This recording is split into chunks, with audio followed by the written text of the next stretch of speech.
All right, welcome everybody to the highly anticipated dramatic conclusion to Tool Truck Tools versus Made in Taiwan Tools.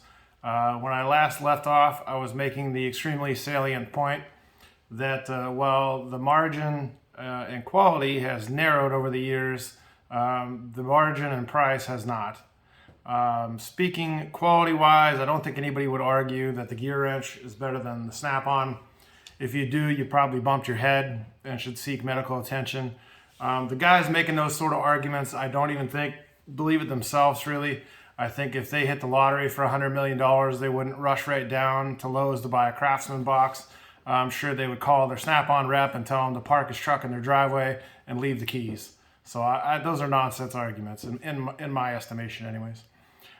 So quality, convenience-wise, the Snap-on truck swings around once a week. That's good enough for most guys. If I were to order this gear wrench ratchet on Amazon at noon, Jeff Bezos would hand it to me before I'm done with my lunch. So those guys really step their game up if you're ordering parts online. I mean, that's not a big deal anymore.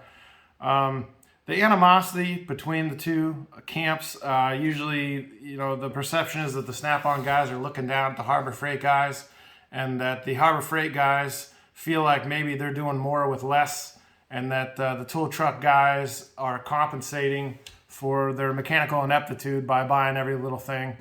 I don't think that's the case.